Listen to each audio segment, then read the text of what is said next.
கிறிஸ்துவுக்குள் மிகவும் பிரியமானவர்களே, கர்த்தராகிய இயேசு கிறிஸ்து நாமத்தினாலே உங்களை வாழ்த்துகிறோம். இந்த வார தகவல், சவுதி ஏமன் பிரச்சனைகள்.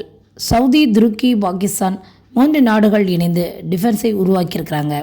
எருசலேம் பற்றிய முக்கிய விஷயம் ஜோர்டான் சொல்லியிருக்கிறது. எருசலேம் சேனைகளால் சூழப்படும் போதெல்லாம் பெரிய மாற்றம் வரும். விண்வெளி கழிவுகள், இதனால் ஓசோன் லேயர் மிக அதிகமாக பாதிப்படையும். 2035க்குள் உயிர்ச்சேதம் ஏற்படும். வேதம் சொல்லுகிறது, வானத்தின் சத்துவங்கள் எல்லாம் அசைக்கப்படும். எபோலா வைரஸ், எல்னினோ 2027 1000 வருஷங்களில் இல்லாத வறட்சி உண்டாகும். அன்பு தணிந்து போகும். உத்தரகாண்டில் தகப்பனின் இறுதிச் சடங்கிற்கு வர விரும்பாத பிள்ளைகள். இது குறித்ததான முழுமையான விளக்கங்களை நம் பிரதர் எம்டி ஜெகன் அவர்கள் இந்த காணொலியில் பேசியிருக்கிறார்கள். பாருங்கள், கேளுங்கள், அது உங்களுக்கு மிகவும் பிரயோஜனமாக இருக்கும். சவுதி ஏமன் பிரச்சனைகள் பெரிய லெவலில் போயிட்டே இருக்குது. ஒரு புது கூட்டமைப்பு உருவாகிருக்குது. இன்னும் சொல்லப்போனால் சவுதி, துருக்கி, பாகிஸ்தான் 3 பேரும் சேர்ந்து ஒரு டிஃபென்ஸ் ஒன்று உருவாக்கி இருக்கிறாங்க. ஆனால் இது நிரந்தரமாக இருக்குமான்னு எனக்கு தெரியல. ஏன் அப்படின்னு சொன்னால், இந்த துருக்கி இஸ்ரேலுக்கு அகைன்ஸ்டாக இருக்குது, சவுதி அமெரிக்காவுக்கு ஆதரவாக இருக்குது. ஆனால் நடுவில் சவுதி அமெரிக்கா ஆதரவு வேணான்ற அளவுக்குலாம் இருக்காங்க. இந்த ஏமன் பிரச்சனைகள் நிறைய வர்றதுனால இப்போ ஒரு அலையன்ஸ் மாறுறதை நம்ம பார்க்குறோம். அதாவது அமெரிக்காவுடைய கூட்டமைப்பு நாடுகள்லாம் மாறுறதை பார்க்குறோம். யுத்தம் வேற இடத்துக்கு போயிட்டே இருக்குது. ஸோ இந்த யுத்தத்தினுடையதான முகாந்திரமும் வேற இடத்துக்கு போயிட்டே இருக்குது. பார்ப்போம். ஆனால் ஒன்று, எசேக்கியேல் 38-39 தான் அடுத்த கட்ட மிக முக்கியமான காரியமாக இருக்க போது மாற்றுக்கிறதே இல்லை. முதலாவதாக எருசலேம் பற்றி ஒரு மிக முக்கியமான விஷயத்தை ஜோர்டான் சொல்லியிருக்கு. என்ன அப்படின்னு கேட்டிங்கன்னு சொன்னால், ஜோர்டான் சொன்னதை நான் அப்படியே உங்களுக்கு வாசிக்கிறேன். Jerusalem's most important Muslim religious site facing imminent threat of Israeli take over says Jordan. இஸ்ரேலில் இருக்கக்கூடியதான அந்த மிக முக்கியமான டெம்பிள் மவுண்ட், அதுக்கு நடுவில் இருக்கிற அலாஸ்கா மாஸ்க், இது ஜோர்டானுடைய கண்ட்ரோலில் தான் இருக்குது. அவங்களுடைய பராமரிப்பு, அவங்க பாதுகாப்புக்குள்ளே தான் இருக்குது. ஆனால் சமீப காலமாக அங்கே நடக்கிற சம்பவங்கள் ஏற்புடையதாக இல்லை. எல்லா விதமான லாபம் மீறப்படுது. எந்த சட்டங்களும் அங்கே மதிக்கப்படுவதில்லை அப்படின்னு ஜோர்டான் சொல்லியிருக்கு. என்ன சட்டம் என்ன மதிக்கப்படுறதில்ல அப்படின்னு பார்த்தீங்கன்னா, 1948 ஜூன் மாதத்தில் ஒரு சட்டம் ஒன்று இஸ்ரேல் போட்டிருக்கு. அதாவது மற்ற வழிபாட்டு தலங்களை நாங்கள் இடிக்க மாட்டோம் அப்படின்னு. அதெல்லாம் காற்றுல போயாச்சு. அந்த இதெல்லாம் இப்போ இல்லை. ஆனால் இந்த குறிப்பிட்ட இடம் மட்டும் இன்னும் பாதுகாப்பாக தான் இருக்குது. இதுக்கு பல முயற்சிகள் நடந்தது, பாதுகாப்பாக தான் இருக்குது. இப்போது ஜோர்டான் அதை பற்றி தான் கவலை தெரிவிச்சிருக்கிறாங்க. அந்த இடத்த அவங்க எடுக்க போகிறாங்கன்னு. ஆனால் கண்டிப்பாக இஸ்ரேல் அந்த இடத்தை எடுக்கும். நாம் எல்லோரும் ஏற்கனவே நிறைய தடவை இதை பற்றி நம்ம பேசியிருக்கிறோம். எருசலேமில் உலகத்திலேயே மிகவும் டென்ஷனான இடம் எது அப்படின்னு கேட்டிங்கன்னா, உலகத்திலேயே இப்போ அதுதான் இருக்குது. அந்த இடத்துல ஏதாவது ஒன்று கை வச்சா அது உலகத்திலே மிக மோசமான விளைவுகளை ஏற்படுத்தும். ஜோர்டானும் அதை தான் சொல்லுது. சவுதி மற்றும் மற்ற அலையன்ஸ் எல்லாரையும் ஒன்றா சேருங்க, அந்த இடத்துக்காக நம்ம நிற்போம் அப்படின்னு சொல்கிறாங்க. ஆனால் என்ன நடக்க போகுது?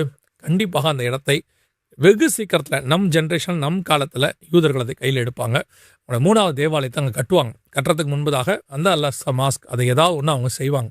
அதுதான் உலகத்தையே ஒரு மிகப்பெரிய அழிவுக்குள்ளே கொண்டு போகிற ஸ்டார்டிங் பாயிண்ட்டாக இருக்கும். அதுக்கப்புறம் அடுத்த சம்பவங்கள் நடக்கும்னு வச்சுக்கோங்களேன்.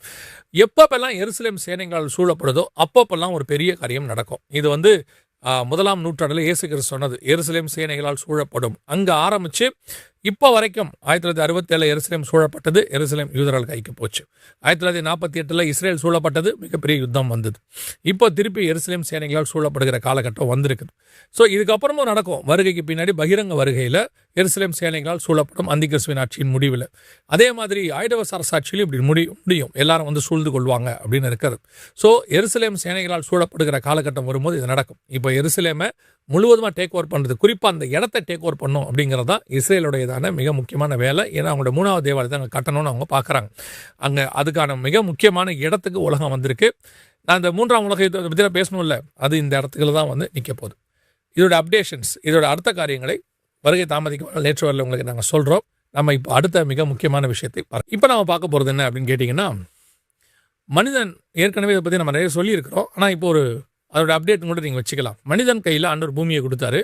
பூமியை எவ்வளோ நாசமாக்கணுமோ அவரை நாசமாக்கிட்டான். இந்த பூமியை ஆண்டவர் 2ஆக பிரிப்பார். ஆதியாகமம் 1:10 தண்ணீரெல்லாம் ஒரு இடத்தில் சேர கடவுது, வெட்டாந்தரை உண்டாக கடவுது. ஆரம்பத்தில் மனுஷன் லேண்டை நாசமாக்கிக்கிட்டே வந்தான். ஒரு காலகட்டத்தில் இப்போது சமுத்திரமும் ரொம்ப மோசமான இடத்துக்கு வந்துருச்சு. இதை நம்ம பார்த்தோம். இப்போ விண்வெளி கழிவுகள் ஒரு மிக முக்கியமான விஷயத்தை இப்போ நம்ம பார்க்க போகிறோம். என்ன அப்படின்னு கேட்டிங்கன்னா, விண்வெளியில் மிக மோசமான கழிவுகள் உருவாக ஆரம்பிச்சிருச்சு. இப்போத்தி கணக்குப்படி 18,500 சேட்டிலைட்ஸ் இப்போ வரைக்கும் இருக்குது. இன்னும் அதிகமான சேட்டிலைட்ஸ் விடணும்னு சொல்லி அவங்க பேசிக்கிட்டே இருக்காங்க. ஆனால் அந்த விண்வெளி கழிவுகள் எவ்வளோ இருக்குன்னு கேட்டிங்கன்னா, 36,000 40,000 பெரிய கழிவுகள் இருக்குது. சின்ன கழிவுகள் பார்த்திங்கன்னா மில்லியன் கணக்கில் இருக்குது. பல டன் சுற்றிக்கிட்டு இருக்கு. ஒரு நேரத்துக்கு அதாவது 2லிருந்து 3 பொருட்கள் விண்வெளி கழிவு பொருட்கள் வந்து வேப்பரைஸ் ஆகிட்டு இருக்கு அப்படின்னு வேப்பரைஸ்னா என்னன்னு கேட்டிங்கன்னு சொன்னால் விண்வெளியில் இருக்கிற சூட்டில் அது என்னவா செய்யுது, அப்படியே ஆவியாக மாறிடுது. ஆனால் ஆவியாக மாறக்கூடாது, மைக்ரோ டஸ்ட்டாக மாறுதாமா. அந்த மைக்ரோ டஸ்ட் என்ன செஞ்சுக்கிட்டு இருக்குன்னு இப்போ கண்டுபிடிச்சிருக்காங்க. ஓசோன் லேயருக்கு மிகப்பெரியதான ஒரு பேரழிவை ஏற்படுத்திக்கிட்டே இருக்குது. கொஞ்சம் கொஞ்சம் போக போக சயின்டிஸ்ட் எல்லாம் கவலை தெரிவிச்சிருக்காங்க. இப்போ அந்த 18,500லேயே 36,000லேருந்து 40,000 பொருட்கள் வந்து அங்கே வந்து விண்வெளி கழிவுகள் இருக்குது. இன்னும் இது இல்லாமல் மில்லியன்ஸில், நான் சொல்கிறது வந்து 10 கிலோக்கு மேலே உள்ளது, அதுக்கு கீழே உள்ளதெல்லாம் இன்னும் அதிகமாக இருக்குதாமா. அதான் அதிகம் அவங்க சொல்லியிருக்கிறாங்க, மில்லியன்ஸில் இருக்குது அப்படின்னு அவங்க சொல்கிறாங்க. ஸோ இந்த மாதிரி கழிவுகள் அதிகமாக குப்பைகள்னு நம்ம சொல்கிறோம், விண்வெளி குப்பைகள் அதிகமாகிட்டே போகுது. அந்த குப்பைகளுடைய விளைவு என்னென்னா ஓசோன் லேயர் மிகப்பெரிய பாதிப்பை சந்திக்கும். வெளிப்படுத்தல் 6ஆம் அதிகாரத்தில் 6வது முத்திரையில பார்த்தீங்கன்னா வானம் சுருட்டப்பட்ட புஸ்தகத்தை போல விலகி போயிற்று அப்படின்னு சொல்லி நம்ம பார்க்குறோம். இப்போ இது எல்லாமே ஆக என்ன நடந்திருக்கு அப்படின்னு கேட்டிங்கன்னா, சமீபத்தில் கென்யாலலாம் இந்த விண்வெளி பொருட்கள் வந்து கீழே விழுந்திருக்குது, மனுஷங்க மேலே விழுந்திருக்குது. இது போக போக அதிகரிக்கும்னு சொல்கிறாங்க. 2035க்குள்ள மிகப்பெரிய உயிர் சேதங்களை இது ஏற்படுத்தும். வானத்திலிருந்து இதெல்லாம் வந்து பூமிக்கு மேலே விழும். அப்படிலாம் விழாதுங்க அப்படின்னு நீங்கள் சொன்னீங்கன்னா, இந்த நேட்வொர்க் எடுக்கிறதுக்கு முன்னாடி ஒரு மிகப்பெரியதான ஸ்பேஸ் எக்ஸ் நிறுவனத்தினுடைய எலான் மாஸ்க் அவருடைய நிறுவனத்தினுடையதான ஒரு சேட்டிலைட் ஆனது தன்னுடைய ஓட்டத்தை முடிச்சு நேராக போய் நிலவில் விழுந்திருக்கு. மணிக்கு 5000 கிலோமீட்டருக்கு மேலே உள்ள வேகத்தில் போய் அது விழுந்து மிகப்பெரிய பாதிப்பை, அதாவது ஒரு பள்ளத்தை நிலவில் ஏற்றிருக்கு. சரி, நிலவில் ஏற்பட்டதுனால நமக்கு ஒன்றும் பெருசாக தெரியல, அந்த பள்ளமாயிடுச்சு, மற்றபடி நமக்கு ஒன்றும் பெருசாக பாதிப்பு இல்லை. இதே காரியங்கள் பூமியில் விழாதுங்கிறது நிச்சயம் விழும். ஏன்னா இப்போ இங்கே 2-3 காரியங்கள் கென்யாவில் வந்து விழுந்திருக்கு, இனி அதிகமாக வந்து விழும் அவங்களே சொல்கிறாங்க. ஸோ இதுக்கான முயற்சிகளை ஏறெடுக்கணும்னு சொல்கிறாங்க. வேதம் சொல்லுது, வானத்தின் சத்துவங்கள் அசைக்கப்படும் அப்படின்னு சொல்லப்பட்டிருக்கு. நட்சத்திரங்கள் பூமிக்கு மேல் வந்து விழும்னு இருக்கு, அதோடு கூட இதெல்லாம் சேர்ந்து விழும். ஸோ வேதத்தை சொன்ன அடையாளங்களும் இப்பொழுது நம் கண்களுக்கு முன்பாக நடக்க ஆரம்பிச்சிருக்கு. மனுஷ கண்டுபிடிப்புகளில் அழிவில்லாததுன்னு ஒன்று இல்லவே இல்லை, அது மிக மோசமான இடத்துக்கு போயிட்டு இருக்கு. நம்ம இன்னும் ஒரு காரியத்தையும் பார்க்க போகிறோம். சமீபத்தில் இந்த கொள்ளை நோய்கள் இயேசு சொன்ன அடையாளங்கள் தான். இப்போ எபோலா மிகப்பெரிய அளவில் ஆப்பிரிக்கால 4000 பேருக்கு மேல பாதிக்கப்பட தந்திருக்கிறாங்க. அடுத்து குஜராத்தில் 22 பிள்ளைகள் இறந்து போயிருக்கிறாங்க. எபோலா சாந்திபோரா தாண்டி இப்போ அடுத்தடுத்த வைரஸுகள் மிகப்பெரிய அளவில் உலகளாவிய ஒவ்வொரு நாட்டுக்கும் ஒவ்வொன்று இருக்கு. கொள்ளை நோய்கள் ஒரு பக்கம் பெரிய அளவில் போய்கொண்டே இருக்கிறது. பூமி அதிர்ச்சிகளையும் பார்த்தோம், கொள்ளை நோய்களையும் பார்க்கிறோம். அடுத்து இந்த எல்னினோ அப்படின்னு சொல்லக்கூடியது, இது காட்ஸிலா எல்னினோ அப்படின்னு சொல்றாங்க. அடுத்து 2027 வருதாமா, 1000 வருஷத்துல இல்லாத அளவுக்கு மிகப்பெரியதான வறட்சியை இது ஏற்படுத்த போது, உஷ்ணத்தை இது ஏற்படுத்த போது அப்படின்னு சொல்லி சயின்டிஸ்ட் அனௌன்ஸ் பண்ணியிருக்கிறாங்க. இதெல்லாம் இப்போ நடக்க ஆரம்பிச்சிருக்கு. கடைசியா ஒன்று, இது எல்லாத்தையும் தாண்டி வேறொரு மிக முக்கியமான விஷயம் இருக்கு. கடைசியா இதில் நம்ம என்ன பார்க்குறோம் அப்படின்னு கேட்டிங்கன்னு சொன்னா, இப்போ நார்த் இந்தியாவில் நடந்த ஒரு சம்பவம் பேப்பர்லாம் வந்துச்சு, நீங்கள் பார்த்துருப்பீங்க. வேதத்தில் இப்போ நம்ம சொன்னதெல்லாம் அடையாளம் தான், அதாவது பூமி அதிர்ச்சிகள், கொள்ளை நோய்கள், யுத்தங்கள் எல்லாம் அடையாளம் தான். இதை தாண்டி இன்னொரு அடையாளத்தையும் ஆண்டவர் சொல்றார், கடைசி நாட்களில் அன்பு தணிந்து போகும் அப்படின்னு சொல்லி பார்க்குறோம். இப்போ சமீபத்தில் ஒரு தகப்பனார் இறந்து போனார் நார்த் இந்தியாவில், உத்தரகாண்டில். அவர் இறந்து போயிட்ட பிறகு அவருடைய 3 பெண் பிள்ளைகள் இந்தியாவுக்குள்ள தான் இருக்காங்க. ஒருத்தர் நேபாளில் இருக்காங்க, இன்னும் 2 பேர் இந்தியாவுக்குள்ள தான் இருக்கிறாங்க.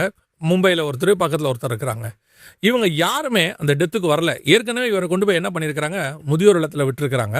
அங்கே தான் அவர் இறந்து போயிட்டாரு. அங்கேருந்து இன்ஃபர்மேஷன் கொடுத்தா ஒருத்தர் கூட வந்து பார்க்கல. அதை விட பெரிய கொடுமை என்ன அப்படின்னு கேட்டிங்கன்னா, வர்றதுக்கு எங்களுக்கு நேரம் இல்லை, நீங்கள் வந்துட்டு என்ன பண்ணுங்கள், ஆன்லைனில் எங்களுக்கு அதை காட்டிடுங்க, நாங்கள் பார்த்துக்குறோம் அவருடைய டெத்துன்னு சொல்லிட்டு அந்த ஈமக்கடங்களுக்கு தேவையான அந்த காசை மட்டும் அனுப்பி வச்சுட்டாங்க போல. யோசிச்சு பாருங்க, அந்த 3 பேர் படிக்கிறதுக்கு அந்த தகப்பன் தான் காரணமா, வேலை வாய்ப்புக்கு வரைக்கும் அவர் உதவி செஞ்சிருக்கிறாரு, அவங்கள வளர்த்துருக்கிறாரு. கடைசியா அந்த 3 பேரையும் நல்ல நிலைமைக்கு வந்துட்டாங்க. ஆனால் அவரை கொண்டு போய் முதியோர் இல்லத்தில் விட்டுறாங்க. அதை கூட 1000ல் 1 ஏற்றுக்கலான்னு வச்சுக்கோங்களேன். இந்த 3 பேரும் ஆளுக்கு ஒரு 4 மாதம் வச்சிருந்தா கூட ஒரு வருஷத்தில் அந்த தகப்பனாரை பாதுகாத்திருக்க முடியும். சரி, வைக்க முடியாத சூழ்நிலைன்னு கூட வச்சுக்கலாமே, நாங்கள் லேடிஸ் ஹாஸ்டலில் தங்கியிருக்கோம், முடியாதுன்னு கூட அவங்க சொல்லலாம், இருக்கட்டும். ஆனால் அந்த தகப்பனுடைய அந்த மரணத்துக்குள்ள ஒருத்தர் கூட வந்து நிக்கல பாருங்களேன். 3 பேர்ல ஒருத்தர் கூட. இதுதான் கடைசி காலத்துல மனுஷனுடைய இருதயம் எவ்வளவு மோசமான இருக்கு. இந்த வெளியே இருக்கிற அடையாளங்கள்லாம் விடுங்க, அது எல்லா காலத்திலும் இருக்கும். ஆனா இந்த மாதிரி ஒரு மோசமான அடையாளம் கடைசி காலத்துல இது வந்து நான் பிலீவர்ஸ்க்கு மட்டும் நடக்கல, பிலீவர்ஸ்குள்ளேயும் நடக்குது. தேவன் அன்பாய் இருக்கிறார். ஆண்டவர் எதிர்பார்க்கறது அன்பு. வேதத்தினுடைய மிக முக்கியமான இடம் அன்பு. எத்தனை பேர் இருக்கிறாங்க, என்ன பண்ணாங்க, அதெல்லாம் இல்லை. முடிவில் நம்ம எப்படி இருக்கிறோன்றதா ரொம்ப இம்பார்ட்டன்ட். வாழும்போது எப்படி வேணாலும் வாழ்ந்து முடிச்சிடலாம், ஆனால் முடிக்கும் போது கர்த்தர் கூட இருக்கணும், அதான் ரொம்ப இம்பார்ட்டன்ட். யோசிச்சு பாருங்க, இப்படி ஒரு மரணம் ஒரு தகப்பனுக்கு ஏற்பட்டிருக்கு. இதை படிக்கும்போது நான் ஏன் அதை நேற்றுவரில் கொண்டு வரேன்னா, இதை படிக்கும்போது ரொம்ப வருத்தமாயிருச்சு. ஒரு 3 பெண் பிள்ளைகள், அதாவது என்ன சொல்லுவாங்கன்னா, பசங்க தான் அப்படி இருப்பானுங்க, இரக்கம் இல்லாமல் இருப்பாங்க அப்படின்னு பொதுவாக சொல்லுவாங்க. பெண் பிள்ளைகள் ரொம்ப அன்பாக இருப்பாங்க அப்படிம்பாங்க. 3 பெண் பிள்ளைகளுமே வந்து பார்க்கல அப்படின்னு பார்க்குறாங்க. ஸோ உங்கள் பெற்றோரை கனம் பண்ணுங்கள், கவனியுங்கள், அவர்களுக்கு தேவைகளை சந்தியுங்கள், அவங்களுக்காக ஜெபம் பண்ணுங்க. ஏன்னா ஏதோ ஒரு காலத்தில் ஏதோ ஒரு விஷயத்தில் அவர்கள் உங்களை காப்பாற்றி இருக்கிறார்கள். கர்த்தர் கொடுத்த மிகப்பெரிய பொக்கிஷங்களில் ஒன்று பெற்றோர்கள்.